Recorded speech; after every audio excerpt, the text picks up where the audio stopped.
Salut à tous. Au commencement était la parole, et la parole était avec Dieu, et la parole était Dieu. En elle était la vie, et la vie était la lumière des hommes. Mais, lorsque l'humanité a sombré dans le péché, elle a trahi la lumière et a invité les ténèbres à prendre un contrôle total de toute l'humanité et de la terre. Ainsi, pendant longtemps, les ténèbres, autrement dit Satan et ses démons, ont volé les hommes, détruit les hommes et tué les hommes. Cependant, l'oppression que toute l'humanité subissait n'était pas inconnue de la lumière, car elle cherchait quelqu'un qui pourrait libérer l'humanité de cette misère et lui rendre la vie qu'elle a perdue. Mais personne au ciel, sur terre ou sous la terre n'était capable de la sauver des griffes des ténèbres.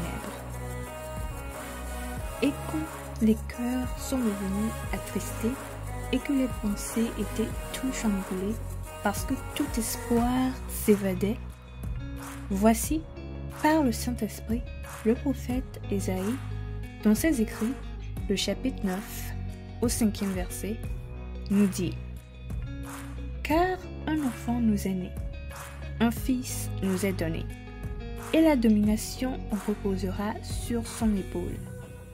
On l'appellera admirable, conseiller, Dieu puissant, Père éternel, Prince de la paix.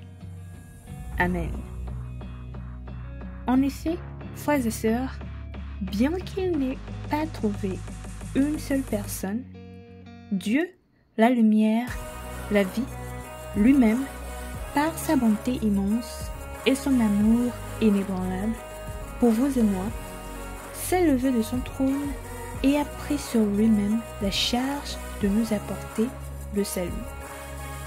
Et ainsi, la lumière s'est personnifiée en devenant un enfant dans le ventre d'une vierge, et en naissant un fils dont le nom est Jésus-Christ, le seul qui porte sur ses épaules la domination, pour dominer sur tout et vaincre les ténèbres.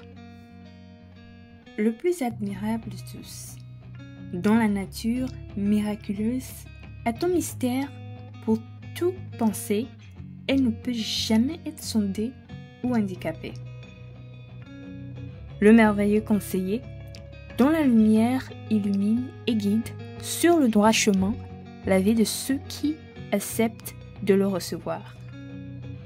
Le Dieu puissant, car Jésus-Christ, la lumière et la vie de toute l'humanité, est Dieu, le seul tout-puissant qui est capable d'intervenir pour vous et moi, et de mener toutes nos batailles contre les forces des ténèbres.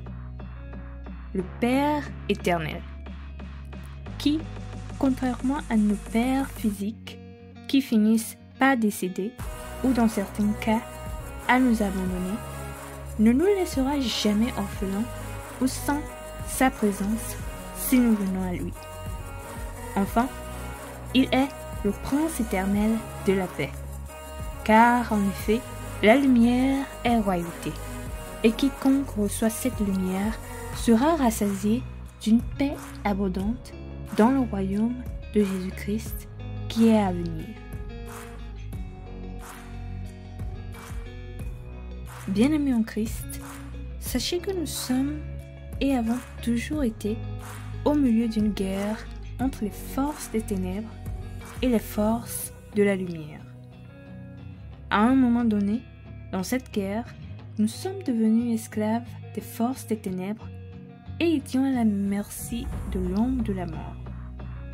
Mais la lumière s'est faite chair et est venue sur la terre afin que par lui, nous puissions être à nouveau libres et renouvelés.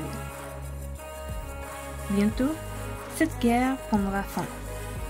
Les ténèbres seront vaincues à jamais et le royaume de la lumière sera établi pour l'éternité. Néanmoins, il y a une question pertinente qui s'impose.